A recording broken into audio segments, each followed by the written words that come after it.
Welcome to a brand new video of the Target Individual Program, the Targeted Individual Experience. Um, Welcome again to another video. This is not going to be a long video. I did an earlier video. It was live on Facebook.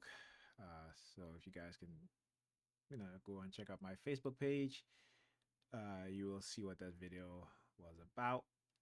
And this video again, since today they've been sending me a lot of subliminal messages about me speaking the truth, and I will be punished for speaking the truth, you know, which is again kind of ridiculous when you look at it. But I know it makes total sense to these criminals, these architects of these programs, the people who create, these sort of programs, and also to experiment on human beings. That to them, the truth is something that you know they don't want uh, people being exposed to because they know that they will be exposed by the truth, right? So the idea of creating a society which is based on lies, and telling lies and trying to change lies into people believing that it's true. And we know throughout history that those types of society, always fall. Okay. And America society today is no different from other regimes around the world who have uh, lied to their citizens, those to the people. They've tried to prevent people from speaking the truth. And we as TIs, we have to, um, you know, speak the truth, regardless of what it is that they're doing to us. The one thing that I will not let them do is silence me. I say that over and over again, no matter what they think or believe they have or what have you, doesn't matter to me. You know, when you're a victim of this type of program, this type of non-consensual human experimentation, and you remain silent, then you are given them permission to continue to abuse and traumatize you on a daily basis. Speaking of traumatization, earlier today, using the word traumatized, they started with the police sirens. Again, whenever I get a headache and I talk about my headaches, they start with the police sirens. Why? Because they want, like I said, they want to continue to use these type of technology, regardless of the harm that it causes, the damages that it does to the human body and mind and brain. Um, they want to be able to use it. So like I said, uh, with the American diplomats being hit with this technology, that they should not ask the people doing uh, using this technology against the American diplomats and CIA spy agents or spies to stop. They shouldn't ask that. And you see that they haven't, okay? Because they understand that they are doing the exact same thing. Yeah, the police sirens. And I gotta laugh because, again, you know, they are so afraid of the truth and, the truth that's being exposed. And as we as TIs, we that can and are able to, we'll continue to speak the truth and expose the lies taking place. Um, Particularly because what they're doing is it's not only morally wrong, but it's against international laws, against the United States Constitution, the United States uh, laws, whether it be military or uh, public or federal, what have you, state. It is illegal, and they know this. Okay. Let me just. Oh, I can't pause. Oh, I need to fix this because I'm not able to pause the recording. Anyway, when I talk about my experience as a black person as well as a TI, and like I said, many TIs don't want to hear that, and that's fine. They don't have to. But I'm going to speak the truth, and I'm giving you my experience as as a black man who's also a targeted individual. So I'm going to give you my black experience, LD black experience, and well as the experience as a TI. Okay, and I talked about how black people have been TIs for the longest while. Yeah, even the ones that participate in targeting you and I, right? They're targeted also, but they have been so indoctrinated with religion that they are very easily manipulated. Okay, for one, black people in America are the most religious, right? You understand that? Do you also know that black people in America are more um, they're more believing in the American dream than any other group? Okay, which is a sad state. When you have more black people who are so they believe in the American dream so much, even though the reality is the opposite. And this is where the programming comes in. But America has a history of experimenting on people, and not just black people. They experiment on white people, particularly in the 1950s, the MK Ultra program. You guys know about that, and that didn't end. It still continues today. It's just under a different heading, a different program. The method may change, but it's still about human experimentation. To what? To control the human mind, right? To what they think they're like, oh, we're going to kill the human mind from this kind of disease. And I'm like, really? The most racist people of all want to kill the human minds of certain disease. Well, why don't they kill their own mind of their racism and their racist way and their bigoted way, right? So this is a article written by Dr. Peter Bragan, who is a one of the I would say one of the foremost psychiatrists in the world, and a good and decent individual who have taken the mantle of exposing these psychopaths, these sociopaths, these dark triad personalities individual, and he realized that certain things was happening, particularly to black people in this country. And you guys will continue to hear car honking and sirens and helicopters flying overhead because we as TIs we know that this is what they do when they are trying to silence us, when we're not complying to that, we're not uh, kowtowing to their program. Okay, you guys get excuse me, I'm a little tired. I had had a lot of I did a lot of walking today, and I shouldn't say a lot of walking, but more than enough where I'm just like I'm tired. You know. Anyway, um, I just want you guys to understand that this stuff been happening since the 1950s. Okay, but this right here, uh, I want you to understand the mentality behind these people, the architect of these programs. Right. So this is Dr. Peter Bergen, Campaign Against Racist Federal Program by the Center for the Study of Psychiatry and Psychology. And I read this from on my Facebook Live today, but I'm going to go into much more in-depth detail on this. Okay. So the Center for the Study of Psychiatry and Psychology was founded in the early 1970s to organize my international campaign to stop the resurgence of lobotomy and other forms of psychosurgery or psychiatric brain surgery. Initially, I had no idea that my campaign would end up focusing on the racist intention of federally funded biological psychiatrist and neurosurgeon. I certainly could not have anticipated that 20 years later, the center would once again be fighting a government sponsored racist psychiatric program.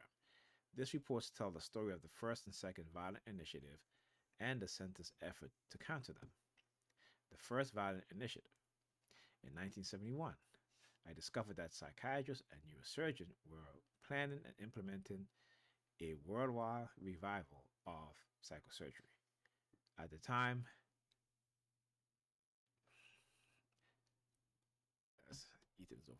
I don't know what sound he's making, some weird sound. At the time, I was not an activist, but I was aware that no one had publicly opposed the first round of lobotomies in the 1940s and 1950s. So I'll take that back. It goes back into the 1940s. Okay. Uh, let's see here. Try to let me.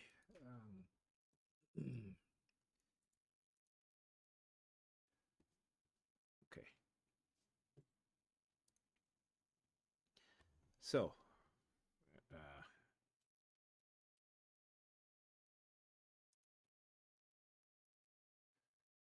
okay. So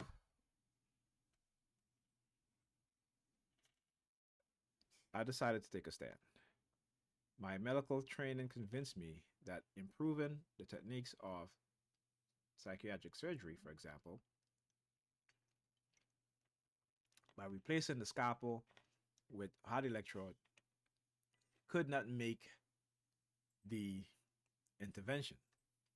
You hear the car honking. You hear the car honking when I mention certain words. Like, for example, I just said, see, now they're playing around. Now they're playing around, trying to throw me off. So when I mentioned the word surgery and I mentioned the word hot, this is you know you'll hear that if you go back you'll listen, and then they'll start honking purposely because I said that to throw you guys off uh, from what it is that they're doing, which is monitoring my online activities, listening to my recording, which I'm doing right now, and then using the call honking to basically let me know that when those certain words are being said, they're honking their horn. It's intentional. Okay. So he said that would not make the intervention any less damaging without harming the brain. There could be no therapeutic effort. The surgery must destroy enough function to flatten the patient's emotions. There is no way to accomplish that without creating more widespread mental devastation, including the relative loss of essential human qualities such as creativity, spontaneity, personal responsibility, self insight, social sensitivity, and awareness and judgment. Research and my personal experience would confirm this initial impression. Shortly after, shortly after beginning my opposition to psychosurgery, I came under attack in the national media from an unexpected source: three Harvard professors, psychiatrist Frank Evan and neurosurgeon Vermont Mark and William Sweet. Sweet was director of psychosurgery at perhaps the most respected hospital in the world, Massachusetts General. Mark was head of the Department of Neurosurgery at Boston City Hospital. As the controversy heats up, the physician who asked for anonymity directed me to publish remark made by the three doctors concerning the use of brain surgery to suppress black urban rioters. So you see, TIs, when I talk about these things, I'm not making this up. And some of you may out there, particularly if you're a white TI, and I know you're being attacked, and I know you're being gang stalked and stuff like that. I'm not dismissing your claims or what have you, and you are absolutely right. You are being targeted. But if you take offense to me speaking the truth because you feel that because you're targeted, then you're in the same category as black people, even though black people are attacking you. You're not. I'm not either. Okay. What they've done to us is Ethan. Oh, hold on a sec. My son making all that noise in the background there. Hold on. Let me do this.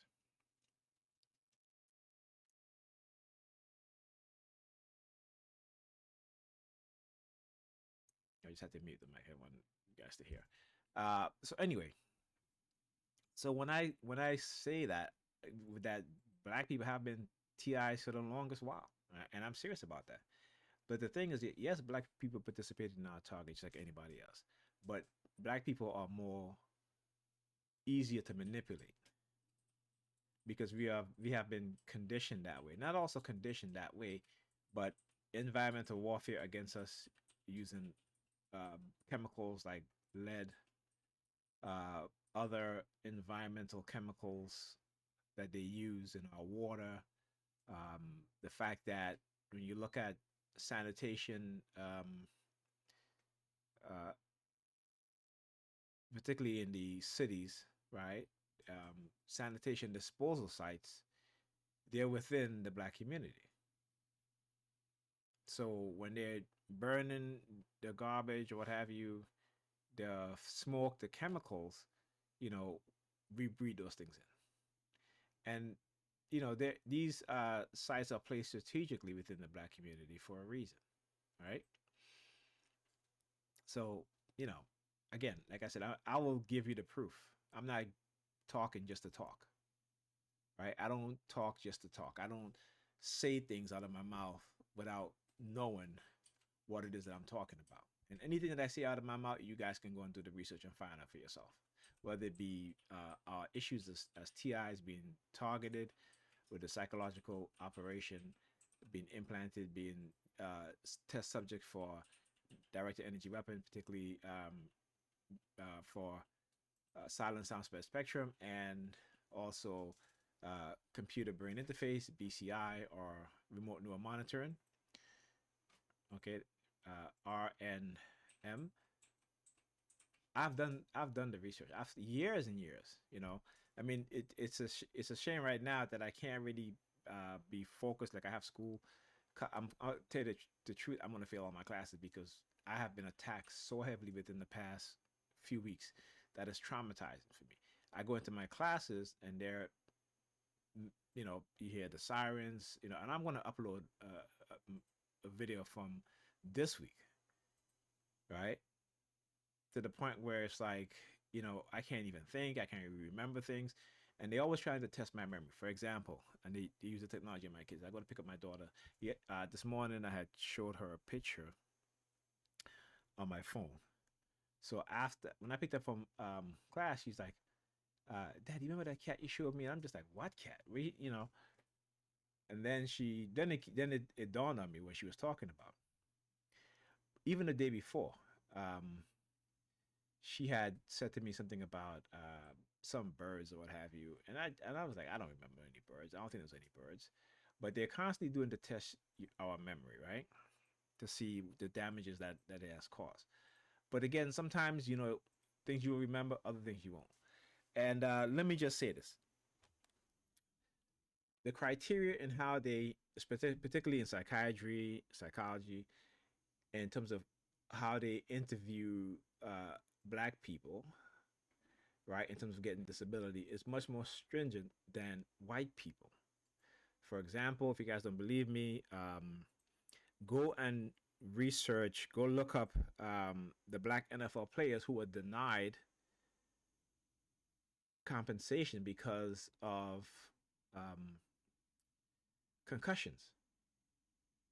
They made it much more difficult for the black football players who have suffered multiple concussions from getting, medical help and also financial restitution.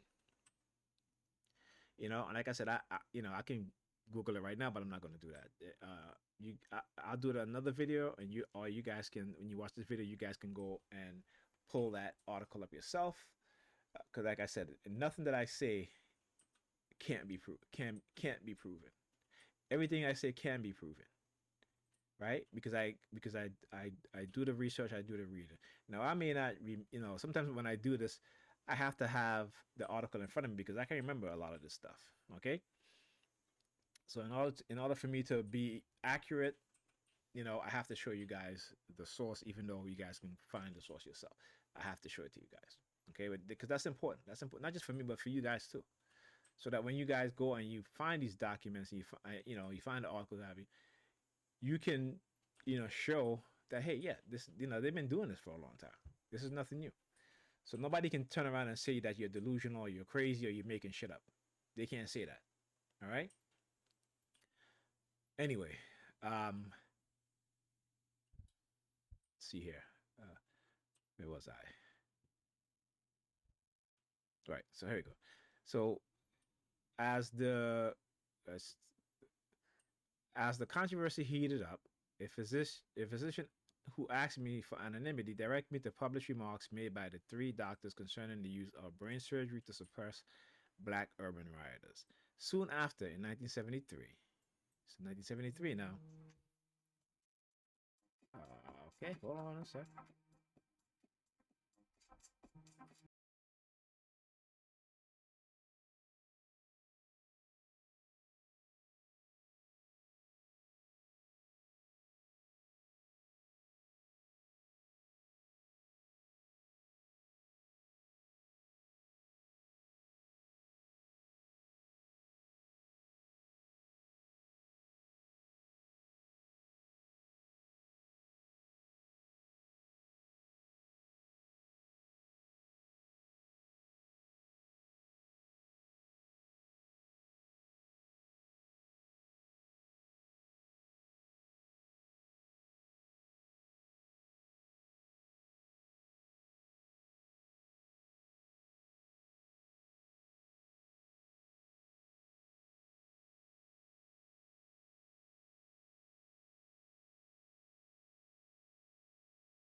Sorry about that. That was Pam calling me, telling me whatever story. They love to do this stuff where they'll trigger somebody to call me and want to have a conversation when I'm recording something, right? Or if I'm in the if something's happening, you can always tell because it seems very, when you're in this program long enough, you kind of anticipate a lot of things and you kind of know a lot of things because you've been through it so many times. So they always got to cause interference. That's what I it's called. It's called causing interference. It's either uh, that or the deniability. So when you talk about certain things to other people, they'll deny. Let me give you an example before I continue here. I went to pick up my son. Not pick up the son, but I went to speak to the dean of his school. This was Wednesday, right? And my son name is Ethan. I'm sitting in the office. Asian lady comes in, and she went up to the counter and she's like, "Hi, I'm here to pick up my son Ethan." So I'm just like, "Wow." So I said to her, I said, "Wow, that's interesting." I said, "My son name is Ethan, and he's in the seventh grade." Because she said her son is in the seventh grade. So I said, "Yeah, my son is in the seventh grade also." So we sit down, we just have a conversation. I was like, "Wow, what a coincidence, right?" And she's like, "Yeah, I know." I told her, I said straight up, I said, "I don't believe in coincidence. Particularly as a TI, there's no such thing as coincidence, right?" So anyway, um, after I picked up Ethan from school, came home, I was speaking to a TI from California who's not speaking to me because it happens like that when when you're friends with other TI, you gotta understand that because what they have done, they have damaged our mental state so much, that we tend to have PTSD. Sometimes a lot of us have a very short fuse in terms of triggers and anchors and stuff like that.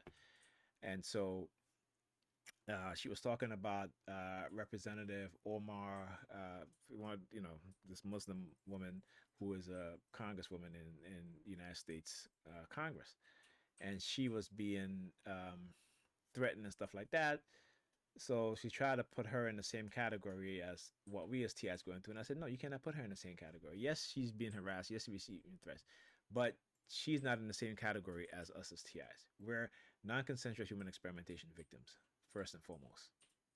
Okay, and the psychological aspect of our targeting is just a distraction to label us, to discredit us, and to get uh, your neighbors into targeting you. You know, and where do you think all of this comes from? Particularly the psychological aspect of it. It comes from right here in the United States. Now, Now the Germans, the Nazis, they adopted that, right, and they created their program. So make no mistake, these things originated right here in the United States. So anyway, so she gets mad because of that, and but I understand. I called her today. I said, listen, hello, my sister from another, and I just said to her, look, there are things we're not going to always agree on, right? But I said to her, give me a call, bury the hatchet, give me a call. I'm not taking it personal, but she is, and it is what it is. But because I understand the psychology and the programming and you know the psyops, because sometimes I get like that, and I may not go as overboard as some TIs because I used to, but I don't anymore after studying this program. I kind of understand. So, I don't take it personal. If she decides to call me, she'll call me, and it'll be like nothing ever happened. All right. So anyway, I just wanted to mention that. So where are we here? So in 1973, soon after 1973, I received a brown envelope from an identified source in the Department of Justice. It contains an in house memo documenting that Mark and Irvin were receiving funds from the National Institute of Mental Health, the NIMH, for experiments in psychosurgery for violent control. Meanwhile, Irvin was also receiving money from the Department of Justice. Okay? So, the National Institute of Mental Health, the Department of Justice, right? Uh, for research on genetic factors in violent crime. Now, remember, this is 1973. Now, as I continue to read, you'll see that in the 1990s, they started implementing this second phase in terms of extracting DNA from young black boys, the Department of Health in Baltimore, looking for a genetic trait to see if they're predisposed for violence. So I started asking myself the question. I said, wait, hold up.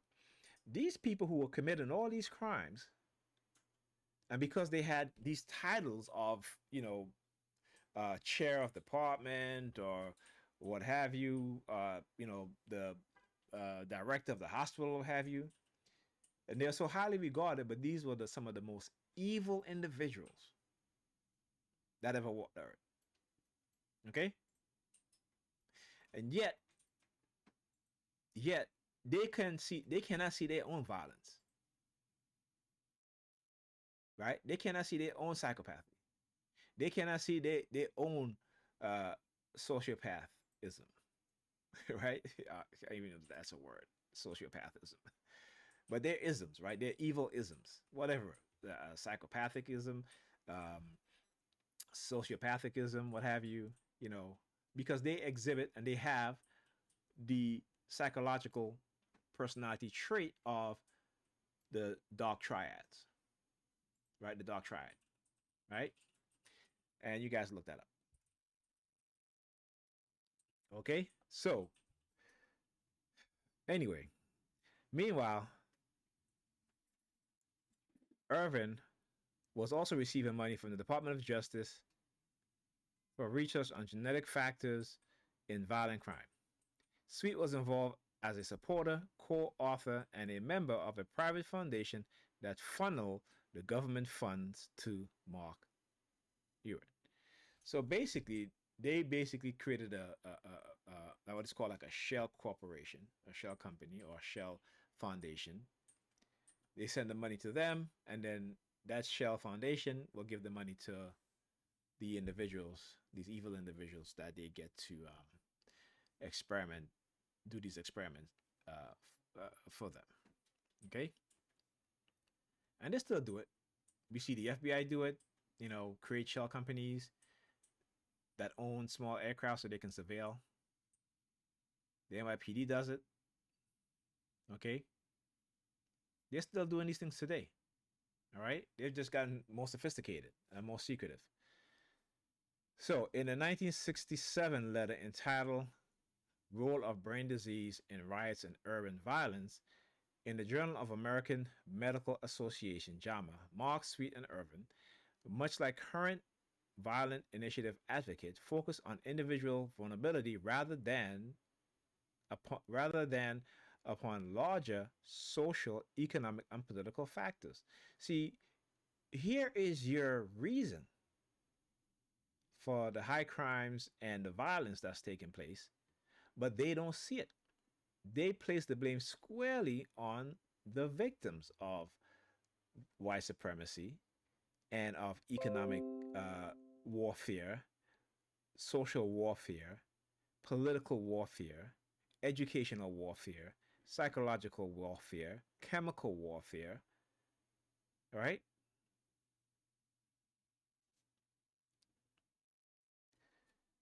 So, and this is how they speak, right?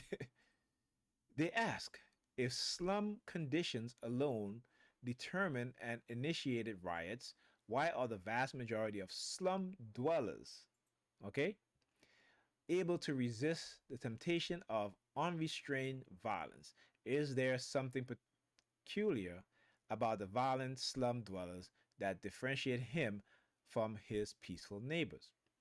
See, and this is, you see, that's what they call Martin Luther King, right? Because again, he protests the injustices.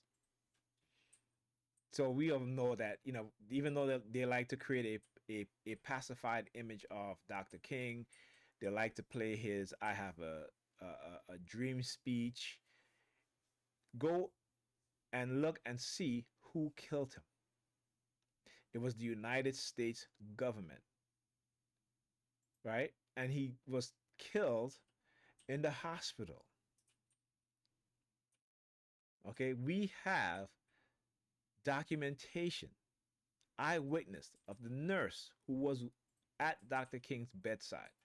Many of you don't know that that Dr. King family sued the United States for the involvement in the death of their of Martin Luther King Jr. and won. And after they won, guess what happened? They murdered Dr. King's mother. It was no coincidence. We see this happening today with Malcolm X's daughter and his prior to that his grandson.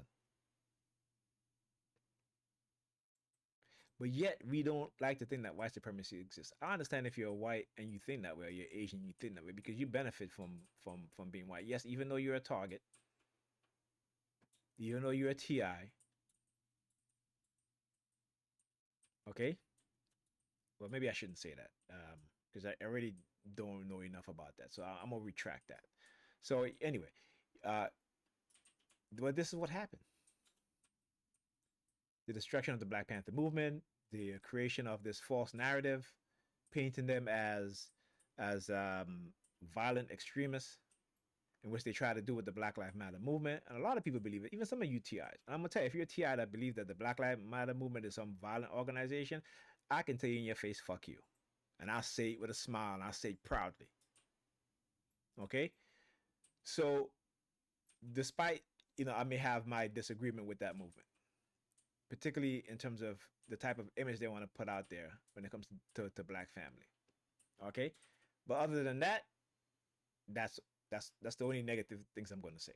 But like I said, if you were one of these white TIs that talk about the Black Lives Matter movement is such and such, following that false narrative of black extremists, just like they tried to do to the Black Panther and the villainization of the Black Panther. But guess what? The United States government ended up using a lot of the programs, the social programs that the Black Panther created.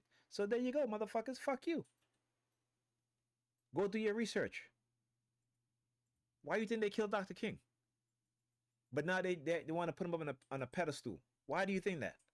The reason why they killed Dr. King was that Dr. King realized that, and he said this, that he said, I feared that I have integrated my people into a burning house. You're damn right he did. It wasn't until he started speaking out against the war in Vietnam and talk about economic justice for black people, that's why they killed him. See, America don't ever want to give reparations to black people in this country, black Americans, black ADOS, right? That's the African descendant of slavery here in America. They don't want to do that, but they have shown that they can give reparations to the Native Americans, to the Japanese Americans, to the Jewish Holocaust survivors and their descendants. But for some reason, when it comes to black people in America, particularly ADOS people, not even black people who are within the government are doing that. But yet they have passed protection laws for the LGBT community, uh, the um, the Asian community. Okay, so again, I'm speaking the reality here, and I have evidence and proof to show it. So nobody can dispute me on that. Okay, that's the one thing that if you want to come and dispute me and talk about is the facts. If you ain't got no facts, no documentation, and I'm not talking about, you know, these uh, right wing propaganda machines. I'm talking about factual information, right? Based on studies, based on evidence. If you're not coming to me and talking to me about that, I don't want to hear nothing. Don't talk about your, you know, your shape shifting lizards. Don't I want to hear nothing about your Illuminati's and all that stuff, unless you can bring me documentation. If you can bring me factual documentation, I sit down and listen to you. I'll have a conversation with you. If you're bringing me about shape shifting lizards and all this other nonsense, I'm gonna put it like this. I'm not even gonna give you the time of the day. So, like I said, when you come with facts, come with things that you can prove, that has been researched, that have been based off of that's evidence based. If you're listening to Fox News and sprouting, you know, conspiracy bullshit, and I hate to use the word conspiracy, but that's the only word I can think of, right? Then I don't want to hear it. And I don't give a damn if you want to be upset, if you're a TI. I don't give a damn about that, because a lot of the reason why we as TIs continue to be divided is because they have put people to infiltrate our community and try to make us sound like we're crazy. That's why I only deal with facts. Because with facts, you can't dispute me. Right? With facts, you cannot dispute me. Okay? Anyway, let me move on. So, when I talk about black people being targeted for, you know, and you know, other TIs, you know, want to talk about nonsense about, oh, I'm a TI and I'm white and this and that. It's like saying black people don't suffer injustices because a few white people suffer injustices. Meanwhile, the vast majority of black people are suffering injustices. Okay? So if you want to compare, you know, 10% to 99%, then there's something wrong with you.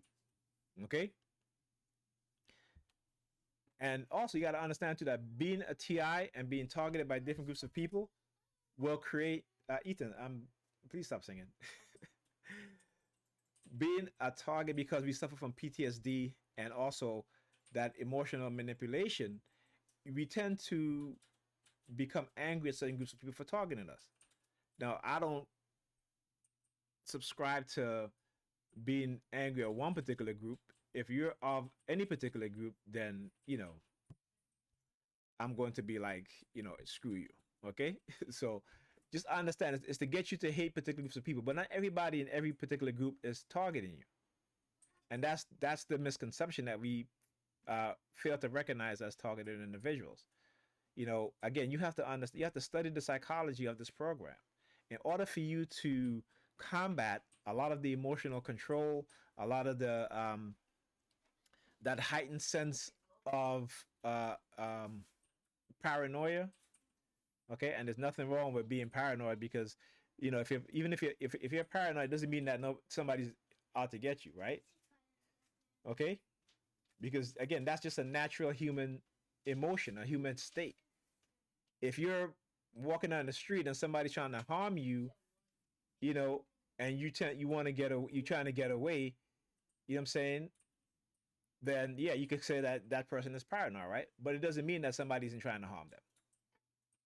You understand that? Understand? So when people use these words, they use it on a false misnomer, because remember, certain words are put out there to discredit certain words, particularly within those in the U.S. government, those in the security agencies, and remember too, this within psychiatry, right? So the American Psychological Association What did they do? They changed the rule on torture. Why? So that they can allow their psychologists to go into the army to do what? To torture, right? Captured enemy combatants. And we know that torture has been outlawed by the Geneva Convention. But they will always circumvent the laws. They will find new ways to do it. And you see, as I'm reading right now from this article, that these agencies, you cannot trust them. Even today, you cannot trust them. They will lie to suit whatever agenda they are trying to achieve.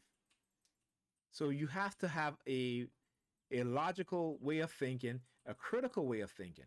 And when you talk about, these aliens shape shifting, all you're doing is discrediting yourself and you're discrediting the TI community, and I won't stand for it. I won't stand for it. And I will call you out. Because I'm not going to let you continue to damage the TI community with bullshit. I'm not going to let you do it. Anyway. And again, this is proof what I'm reading. So, Mark, Sweet, and Irvin went on to suggest that this particularity was brain dysfunction. They called the large-scale studies of the inner city to pinpoint and when they talk about the inner city, who are they talking about? But black people. Okay? They called for large-scale studies of the inner city to pinpoint, diagnose, and treat those people with low violence threshold because before they contribute to future tragedies. In a supportive medical news, again, all these medical journals, that's what you got to do your research. One of the sites that I belong to is called the Semantic Scholar, right? And also the academic research site. You pay for the research. I mean, these people take the time and the energy to spend to do the research. You can at least compensate them for it, right? And sometimes it's not much. It's like $15, what have you. Some might be more, But if you want to prove your points with facts, this is what you have to do. Stop listening. I keep telling you guys can watch my video. Don't believe everything I say. Go and do the research yourself. I could be feeling you, whatever saying, which is BS, but I'm not doing that. This is why I go to the sources. This is why I show you. Because it is important that we need to start thinking like this. Okay? So, in supportive medical news, report a few weeks later, JAMA lauded Mark and Irvin psychosurgery as the public health measure. Mark and Irvin must have felt they were on a heroic Nobel Prize winning endeavor. Again, these are these evil people who've committed atrocities against human beings, and they felt that they were heroic. They felt like they're gonna get a Nobel Prize for this. Why? Because they were experimenting on black people, right? So you see what they have done now, and you probably can't find a lot of these documentation. They've gotten rid of them. They've either destroyed them, okay, like what you start seeing a lot of stuff disappearing on the internet is because they're trying to hide the things that they have done and what they continue to do, and they don't want people to wake up. Okay. So providing a solution to worldwide mayhem. Again, when I hear these things, it harkens back to L. Ron Hubbard. L. Ron Hubbard, too, which I don't understand why black people would even join Scientology. L. Ron Hubbard created Scientology to tame the South African mind, the people in South Africa, to control them, to tame their mind. That's why he created Scientology. And he figured that he can get rich off of these white South Africans with Scientology. And Scientology is bullshit. Let me tell you, I read Dianetics, I read Scientology in the middle to middle 90s to the middle 2000s, right? I read those books. Okay? Had I known who L. Ron Hubbard was, I wouldn't even pick up that book. I would not even spend my money on that book. But I want you TIs to understand that my particular situation, being a black person and being a TI, is very unique. Because you know what? You know why? Had I known who L. Ron Hubbard was, I would have never bought his book. There's certain books I wouldn't buy. Dr. Jose Delgado in his book, right? I wouldn't buy that shit. And I'm glad that it's available for free on the internet. Why would I support an evil person like that? You know what I'm saying? So understand that we have been conditioned to support the people that are killing us, not us as TIs also, but me as a black person and we as black people, speaking from the black perspective, this is how we've been conditioned to. So when I see people talking about, oh, this person is a rogue scholar and they're black, I laugh at that shit. I comment on their page. I call them stupid. You as a black person, you shouldn't be proud to be a rogue scholar. Just go look up and see who Cecil Rose was. I am not praising anybody who have murdered millions of my people. This is why Native Americans don't give a damn about Christopher Columbus, and they have every right to, and they're absolutely correct. But again, I keep trying to let you other TIs know that when I speak of my experience, but I got to give it to you from the black perspective also. And if you upset about that, then that's your business. I don't give a damn. You don't have to watch my channel. You don't have to subscribe to me. Okay? Because I've always said, if I'm able to help one person, that's enough for me. Okay? Anyway, let's continue. So, providing a solution to worldwide mayhem, and especially the American urban uprising in 1968, a year in which they were aggressively experimenting on patients. They wrote in Psychiatric Opinion that brain dysfunction was equally important to poverty. So you see, they're linking brain dysfunction to poverty.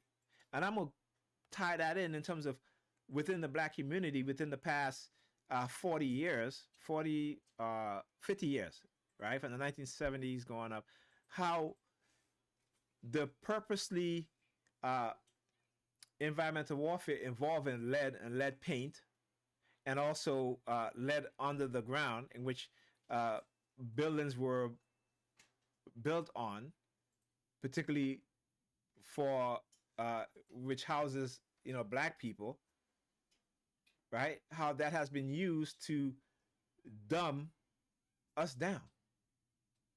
And this is something that nobody wants to talk about. Why? Because these technologies that are being used to subdue and to erase certain things from our minds. And you don't believe me, go look up Joyce Vincent, this woman who lay dead in her apartment for 3 years. And not one person checked up on this woman. Not her family, not her job, not the landlord, who missed 3 years of rent. She didn't get an eviction notice or nothing. So the proof is out there. You just have to think. And you have to do the research. Okay? So, let me continue, right? So he says that that brain dysfunction was equally important to poverty, unemployment, and substandard housing as a cause of urban violence, right? Not the fact that the United States government and white supremacy, white corporation, all that created the conditions for black people. And you can read that in the Kerner Commission. Again, more proof. And if you don't want to believe me, just go download the Kerner Commission, which was funded by the United States Congress to find out why all this was going on. And they said that it was white people's fault. It was the government's fault. This is white people who did the research and came back. And you know what they did? They buried the report. They buried the Kerner Commission report of 1965. Okay? Anyway. And I'm going to say anyway because this shit is frustrating. I mean, I read this stuff. It makes me angry. Okay, so in testimony on civil disorders before the New York State, I remember I live in New York State, and we like to think that New York State is not racist, but New York State is one of the most racist states. They have committed some of the most atrocious experiments on black people, but it was all hidden. Okay? So somebody got to bring these things to light, right? And I did my Facebook live earlier, and people were shocked. They couldn't believe it. Yeah, they were shocked. Okay? So they estimated that tens of millions of Americans might be violent prone as a result of brain damage. In a testimony on civil disobedience before the New York State Legislative Committee in 1968, William Sweet said, Mass violence might be touched off by leaders. Okay, listen to this: leaders suffering from temporal seizure of the brain. Now, what Dr. Peter Baggin, what he talked about in his video, "In the Minds of Men," which have been taken down off of YouTube, by the way, right? Again, I keep telling you, when they start removing shit, they're trying to hide it, right? They continue to hide it. And he talks about how they were taking black leaders, bringing them to the psychiatric facilities, and basically operating on them and burning holes in their brain. This is facts. But we as not we as but we as black people, we're so conditioned that we don't even get angry with these things. We look at it because we're so busy living our, what they say, living their best life and all this bullshit, not understanding what is happening. That's why we're at the bottom. And we've been conditioned with this individualistic mindset more so than the people that gave it to us, that conditioned us to be this way. So, Sweet made his pitch for the electrical stimulation of surgically implanted electrode as a method of calming violent people. Okay? Like, what they're doing wasn't violence. So Mark Irvin and Sweet had their greatest PR coup when their work made the cover of Life on June 21st, 1968. Remember, this is 1968, the same year that also Dr. Jose Delgado was implanting the electrode into the brains of people, humans as well as animals. And then he moved to electronic control, meaning the implantation of microchip in which he can operate by remote control and affect the emotions, the cognitive ability of anyone from a distance using radio control. Remember, these things happened in the 1960s. Actually, in the 1940s, like I just read earlier, they were putting electrodes into people's brain. In the 1940s, that's to tell you how far back they're going. You don't think they're advanced today? They are way more advanced than we believe. Okay? As we can see what happens with the American diplomats. Now that other countries have been developing these weapons and working on these weapons now. And then what the United States try to do? They try to throw them under the bus by saying they're having psychiatric episode. No. And I'm glad that certain people within the government is pushing back on that, because we know that in 1968, the Russians were using microwave on the American embassy. And we know a lot of these diplomats end up suffering from psychological issue, end up suffering from dying from cancer, have tumors, all these other things. And what did the American government do? They Senator, I forget his name, Church said that he couldn't believe that they throw their own people under the bus just so they can experiment. They can let the Russians continue with the experimentation while they take the blood from their diplomats to look to see what damages that these technologies does to the human body. Now, if I was the family of these people finding this information now, I would be suing the crap out of the U.S. government. That's what I would be doing. Excuse me. Let me get some water.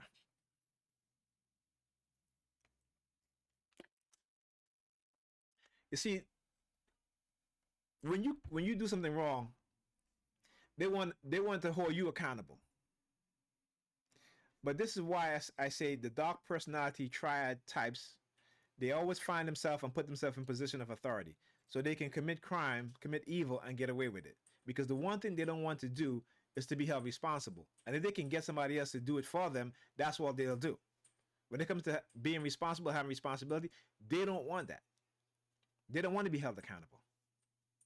This is why recently, with the Malcolm X, the one of the guys that was in jail for how many years, was exonerated from the assassination of Malcolm X, and then the FBI and the NYPD absolved themselves from any responsibility. When we know BOSS, which was a secret organization of secret police within the New York City Police Department, had a hand in the assassination of Malcolm X. Just as how the Chicago PD murdered Fred Hampton, who did nothing wrong. Again, I'm getting heated. You know what I'm saying? So anyway, uh, so again, what are we talking about here? Social control, right? What did Dr. Delgado, the title of his book? I can't even remember. I gotta look it up.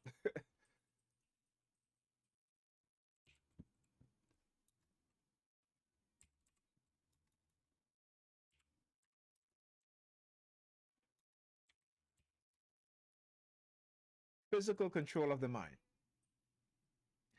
Physical control of the mind towards a psycho-civilized society. Okay? I just gotta read that. And so what are they talking about here now? Social control, right? So the psychobiology approach, news as it is gaining adherent so fast that it might almost be called a movement. Life seems to endorse the effort towards biomedical social control.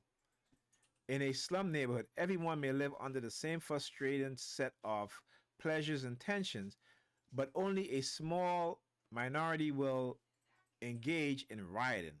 And even amongst the rioters, only a handful will actually burn down a building or assault another person. Thus, psychobiology proceeds on the premise that violent acts are carried out by violent individuals, even if the individuals are part of a mob. So let me ask this question. When the NYPD or other police department is sending their undercover cops into the protesters, acting as their protesters, and they're taking bricks and smashing it into windows, right? Are they calling those police officers violent? See, these are some of the things that we should think about and have in our mind, but we don't because we've been conditioned a certain way. See, when you break from the conditioning, it's kind of like the Matrix. You start to see the programming, right? You may not. It's not in some computer character, but it's how human people behave and what they say and how they move. Okay, so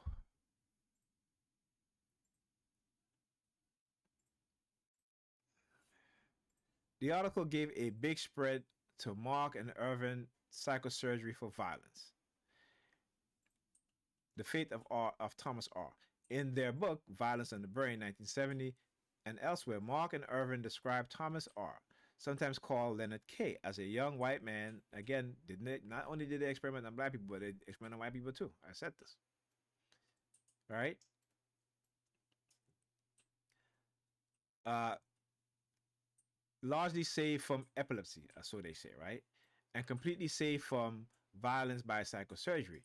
When describing his patient, they mentioned no serious side effect. He was their star patient. The patient mother, Mrs. G, read my criticism of Mark and Irvin in the Boston Globe and realized for the first time what had been done to her son. She wrote to me that in reality, he had been reduced almost to a vegetable. Thomas' tragic story is retold in details in Bragging and Bragging, The War Against Children.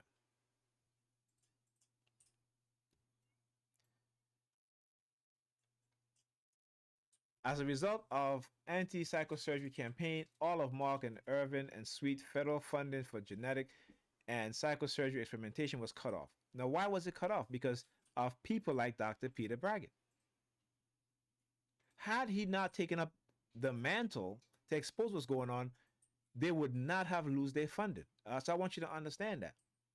So when they try to prevent you from speaking the truth, it's because again they're lying about the negative effect of what it is that they're doing.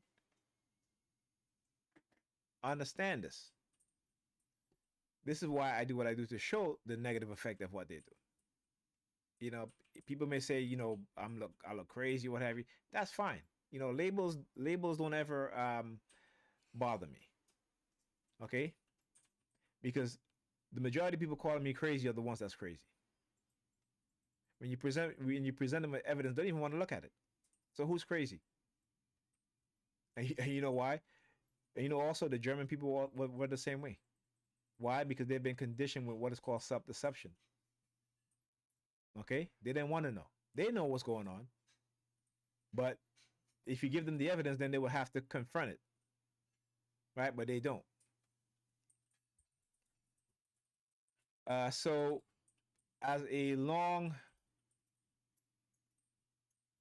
let me see. So, Mark Irvin and Sweet federal funding for genetic and psychosurgery experiment was cut off.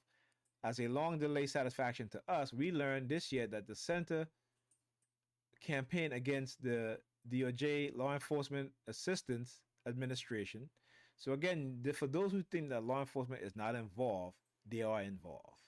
Okay, so don't come, on these TI talk shows sprouting your bullshit about all the police don't know. They know.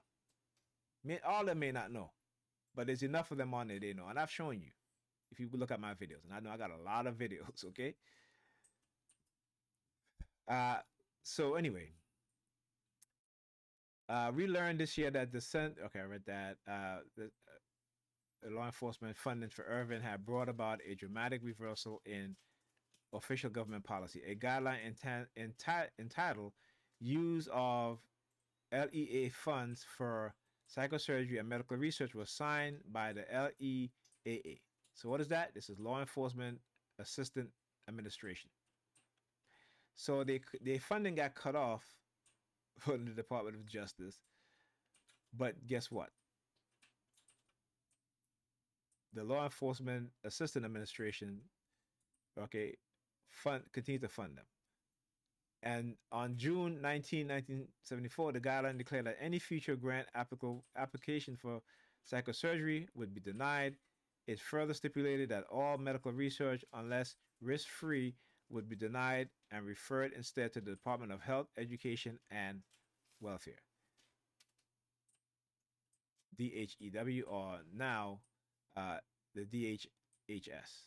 It forbids states to use LEAA block grants to do psychosurgery or medical experiment.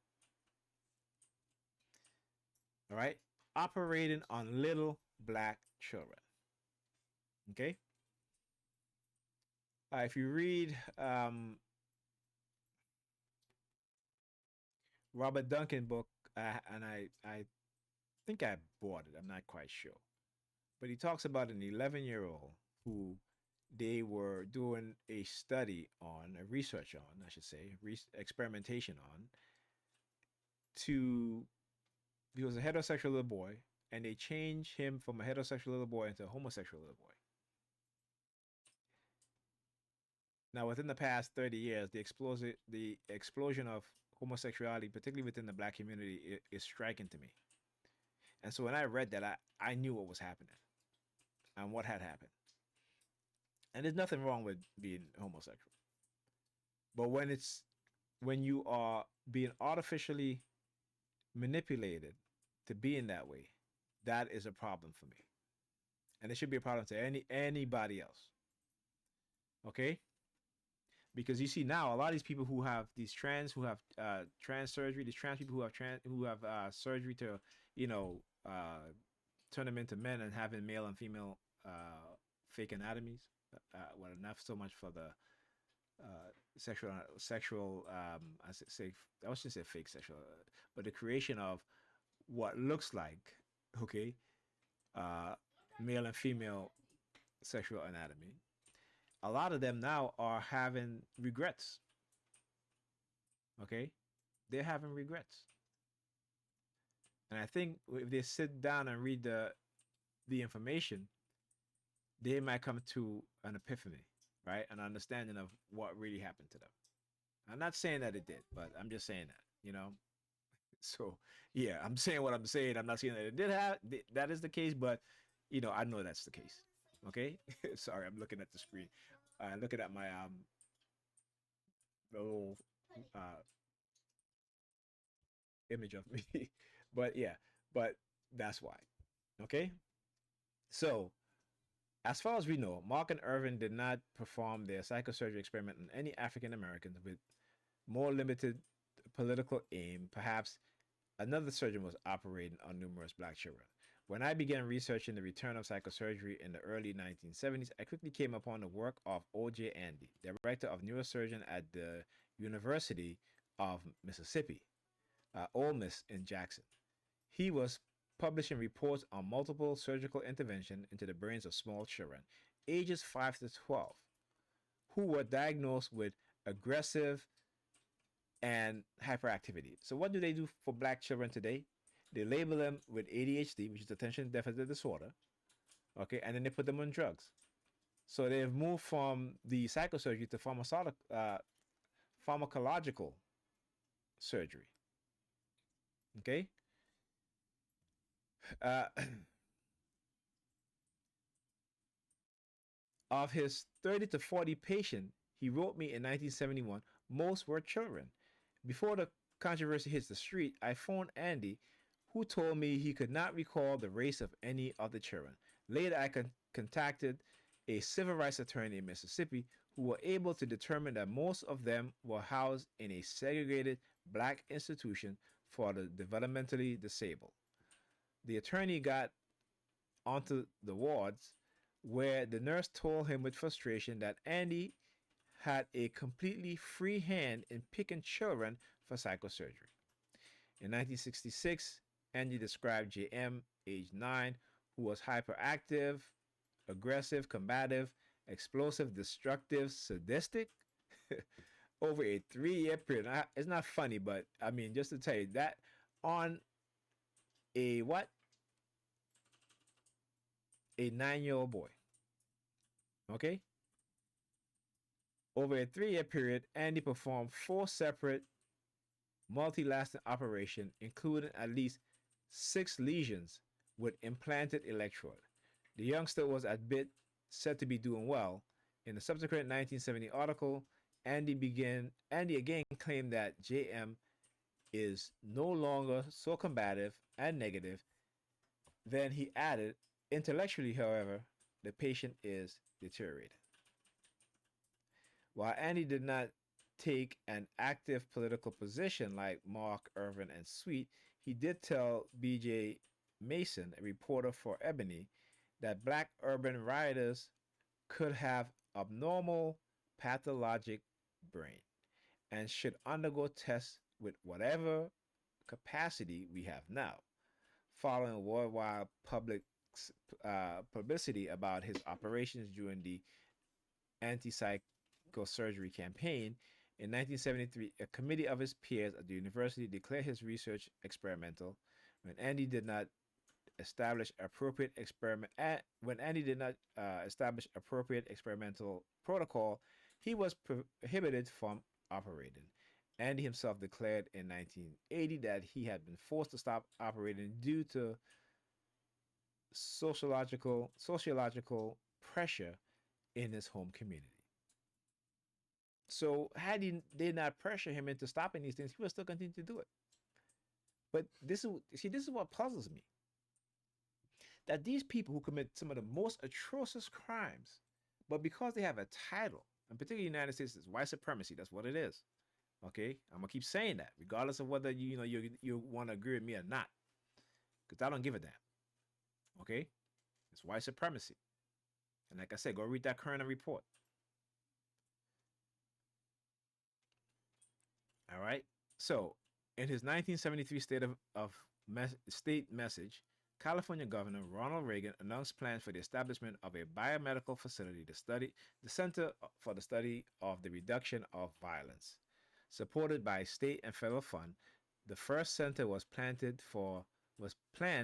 for the psychiatry department at UCLA, headed by Louis Jolie West, a flamboyant psychiatrist known for his ability to hitch himself to hot topic.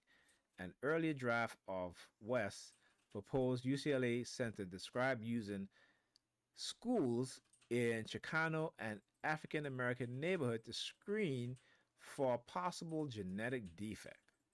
It also mentioned the possibility of psychosurgery, the suggestion of psychosurgery for violence, for control of violence was especially menacing in California because Santa Monica neurosurgeon M.H. Brown was strongly advocating it. In a January 22, 1972 letter to the Los Angeles Times, he wrote, "It is either this psychosurgery or for further escalation in violence and chaos in society that does not serve the best interests of the United States." Meanwhile, Frank Irvin left the collapsing Boston Project and came to join West at UCLA. Irvin's arrival at this critical junction alerted people to the center's potential danger. Despite denial from psychiatrist Weston Irvin, the discovery of references to genetics and psychosurgery in the original proposal proved politically fatal. Opposed by the center and a coalition of West Coast reformers, the planned string of federal violence center never got off the ground. And again, here we go. So in 1972, the state of Michigan and the Lafayette Clinic of Wayne State University began planning an experimental psychosurgery program for the control of violence using voluntary inmate at the state hospital. Gabe Kemowitz, at the time a Michigan legal service lawyer, heard about the upcoming medical event and intervened in the courts on behalf of John Doe and 2 dozen other state psychiatric inmates scheduled for eventually enrollment into the experimental program. Comparing blacks to bull. Ernest Rodin was the chief neurologist and the moving force behind the Lafayette Clinic Psychosurgery Project. In 1972, Rodin wrote a lengthy speech describing psychosurgery and castration as fitting treatment for some of the violent behavior displayed in the riots that had raged in his city of Detroit. Rodin voiced doubts about doing psychosurgery without sterilization, because with psychosurgery alone, the now hopefully more placid dullard can inseminate other equally bull young females to produce further, dull young females to produce further dull and aggressive offspring. Rodin argued that children of limited intelligence tend to become violent when they are treated as equal. He wanted them brought up in an authoritarian lifestyle and declared that many of them, like aggressive bulls, should be turned into docile oxen by means of castration. In the neurologist's own words, it is time to get down to cold-blooded medical research dealing with individual rather than masses. Okay? So, this is a pretty long article, and I'm going to end it here. You guys can continue to read this. Again, it's bragging.com. Go on there and download this. I'll try to put it in the link if I remember. If not, somebody can leave a comment to remind me, and I'll include it. But it's horrific. So if you think that these experiments are not going on today, except differently, they most certainly are. Now the microchip is down now to 5 nanometers, and I think they within the next year or so, it's going to go down to 3 nanometers, which is, you can imagine how small a microchip can be. And believe me, they have already reached within the U.S. government. They've been reached 3 nanometers. Okay. So again, me doing this video, I like to show people that when I say these things, that I'm not making it up. When I say these things, particularly from the Black experience, and if you're, whoever you are, however you identify yourself with, you can do the research yourself and find out. MK Ultra, they always show you they operate on white people, right? But they did do it to Black people too. And the reason why you don't hear about it is because, trust me when I tell you that a far lot more Black people got experimented on.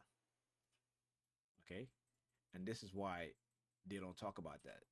They're trying to minimize it, right, and trying to make it seem like they didn't experiment on Black people. When we know, come on, common sense will tell you this is America, right?